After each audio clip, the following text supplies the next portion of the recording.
gudoomiyaha diiwaanka sekada Soomaaliland Sheekh Dr. Saciid Maxamed Faarax waxa uu maanta khudbadiisii Jimcaha uu ku soo qaatay doorashada madaxtooyada Soomaaliland ee haatan laga dhursugayo in lagu dhawaaqo natiijada maalmaha inagu soo aadan waxaanu fariin u diray musharaxiinta haatan sugaya natiijada doorashadaasi waxaanu u soo jeediyay inay ilaaliyaan amniga iyo nabadgelyada dalkani Soomaaliland isla markaasina isugu hambaleeyaan kolba kii ku guuleysta jagada madaxtooyada Soomaaliland waxaanu dhanka kale fariin u diray shacabweynaha Soomaaliland inay ilaashadaan nabadgelyadooda waxaana hadaladiisii kamid ahaa arintii dhaweeyay 13 bisha ee isniinta ahayd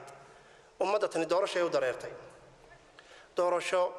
si habsami ah inagu dhacday Ilaahay subhanahu wa ta'ala falligii oo si qurux badan inagu dhacday oo lama jeelay oo dadku aad iyo aad ula yaabeen oo mantiqada iyo caalamkuba ay 10 weyn runtii u noqotay dad si amniya oo qurux badan oo wanaagsan iyadoo guriyooda qasab laga soo saarin qof waliba ku yugiisi qabsaday oo kaarkiisa gacanta ku qabtay oo ilaa 40 dad badan baa ku hor tukaday fajarkii goobihii ay ka cudeynayeen intiqaabaadkaasi ama doorashadaasi mid bilaa turxaana bay ahayd Ilaahay subhanahu wa ta'ala falligii ilaa laxdadan aan halkan taaganahayna wax natiijo inuu ka maqalay odayaashii aynu u dirnay ee komishanka magaca ahaa la baxay aynu u dirnay in hawsha ka soo shaqeeyaan ilaa laxdada tan wax jawaab aynu ku haynaa ma jirto laakiin waxa ayaan darro ah in qiin waqaalku aad u farabatay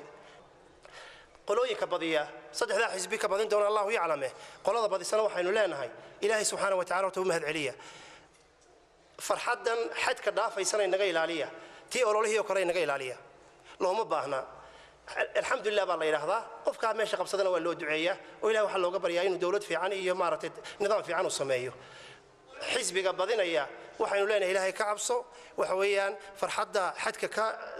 saarsiisan dumar qaaqaawin meelaha cararaan oo habluhu baaburada fuulaan fanaaniintii heesihii la soo kiciyo waxa soo dhibaato ah la iska ilaaliyo taa waxa ka daran amniga la ilaaliyo taa waxa ka daran labada xisbiye laga guuleystay inay u mahad celiyaan dadka ninka helayna Ilaahay subhanahu wa ta'ala ay khayr uga rajeeyaan ay uga baryaan laakiin guriga la gubo oo suuqa maartay dadka la shiido oo dhibaatooyin noocaas la yimaado de walaalay wax weeyaan islaamna maaha dhaqanna maaha akhlaaqiyatna arintaasi maaha Ilaahay subhanahu wa ta'ala in laga cabsado oo ninka meesha Ilaahay subhanahu wa ta'ala uu maalmaha soo socda lagu dhawaaqayo haynu gacanta qabanno haynu caawinno haynu dalka dhismihiisa iyo horumarkii dalku gaari lahaa iyo ictiraaf sidii loo heli lahaa iyo sidii saboolnimada looga bixi lahaa in laga shaqeeyo weeyaan Umar Ali Ducaale Umar Shabash telefishinka caalamiga ee bulsho magaalada Hargeysa